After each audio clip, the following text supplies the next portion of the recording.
Welcome, everybody, to the Bond Factor live coverage, 2016 presidential debates, where we have Donald Trump and Hillary Clinton going at it for the third and final time in what promises to be, I think, an exciting debate. Welcome to the Bond Factor.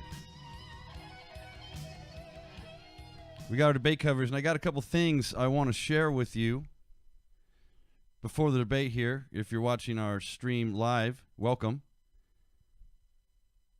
And as you may know, there's some exciting things going on, some of which may not come up at the debate tonight. But thanks to Project Veritas, or Veritas, however you may want to pronounce it, we have leaks coming out. Other than the WikiLeaks, we have other leaks coming out with hidden cameras exposing things within the corruption, things within the DNC. The very first of which I want to show you here, Aaron Black. He's the Rapid Response Coordinator. This is kind of an interesting title. And he's talking about what he sort of does for the DNC and how he plans to bully women. I guess I'll let it speak for itself here. So I'm basically Deputy Rapid Response Director for the DNC for all things Trump on the ground.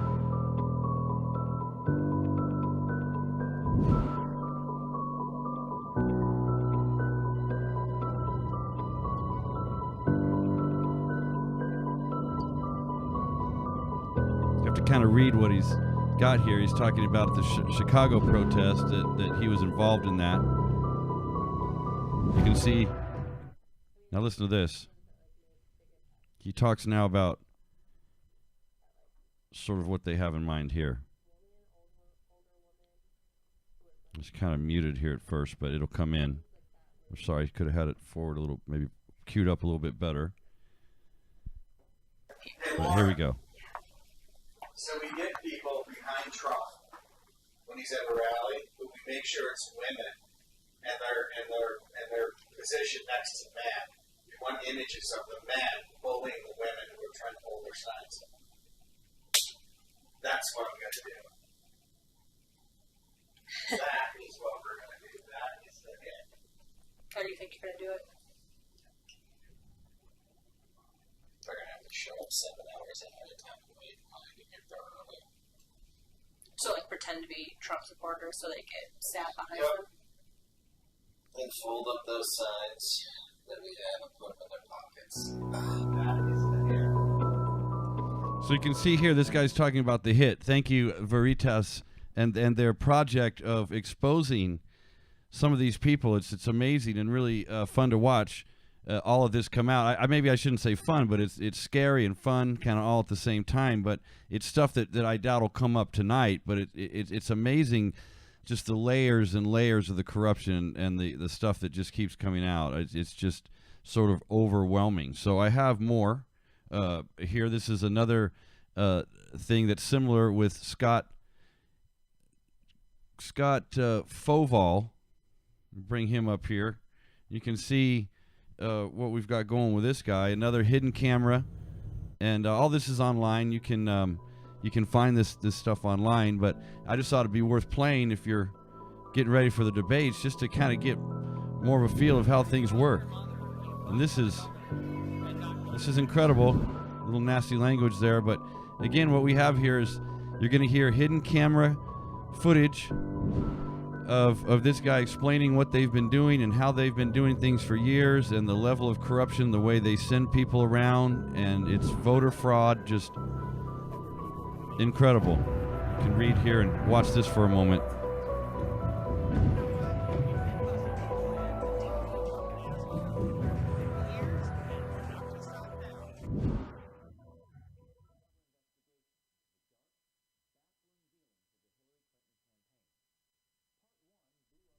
The audio should be pumping in here momentarily. If I can bring it forward a little bit here. Get to the meat of the matter of the point we're trying to make here with the hidden camera.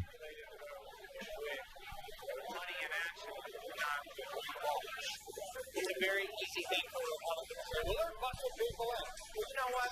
We've been busting people in fucking assholes for 50 years. We're going to stop now. There's no way to do it. So, I mean, I grew up with that idea. So they used to bust people out to Halloween. We needed people out of Halloween, so we bust people out.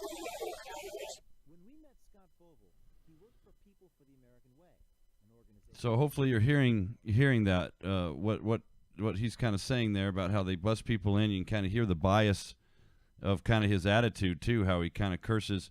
But some of the best part, I believe, comes right here with Scott Fogle.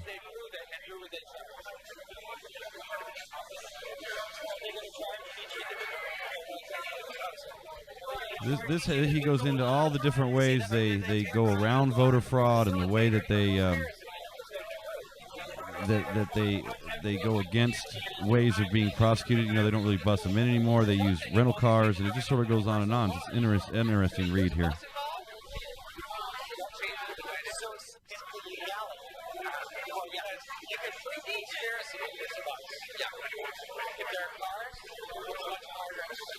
And there's enough money. There's enough money to drive the POV. Absolutely. Or you have to drive road. Yeah, with Wisconsin license plate. Absolutely. Well, you can't have it with Wisconsin license plate. The rentals here, most of them go to Wisconsin. But these things about the used car auction, used car auction, the title belongs to someone, not a company car.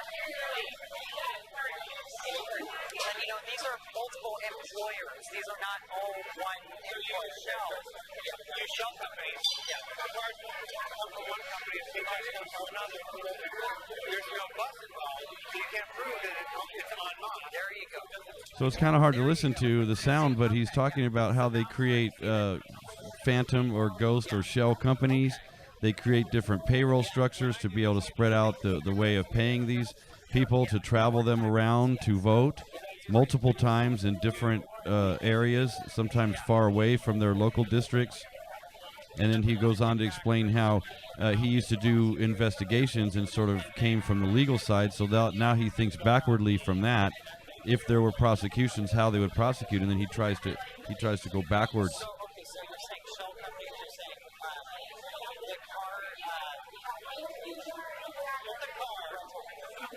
has a Wisconsin license and is owned by a third entity.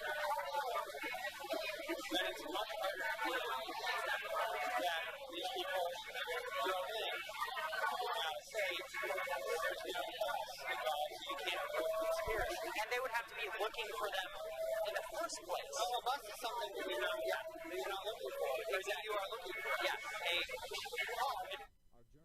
Yeah, see, he's going on sort of confirming what I was saying about they've learned to sort of beat the old adage. And the guy at the very beginning of the video says, you know, they've been busing the people in for so long that they don't even do it that way anymore. It's sort of an old, laughable way of putting it. They're way beyond that with the way they create companies, rental car accounts, payroll accounts, and move these people around to vote. Incredible another sort of, after a lot of this has come out throughout the week. This is not the only video. There's more of this out there. And this, as you can see here, is actually a pretty long video. It goes on for 16 minutes or so is the length of the video. And this guy goes on to talk more and more about the corruption within and the way that they do things within their hierarchy and their structure and the way that they look at things. It's incredible. If you look at that checklist, it's an ID card of any company that shows you who you are. And a pay stub shows you're getting paid at a local address. To get registered. Yeah, to get registered. So you go in and register. If you have those two things, you're registered. Talking about voter registration now. If you, let's say I had a business inside of, say, Illinois or Michigan, and I hire people, and I have addresses for them, I could write them checks for those. I could use them as day laborers or whatever and use them and find my way around the voter registration laws for Hispanics.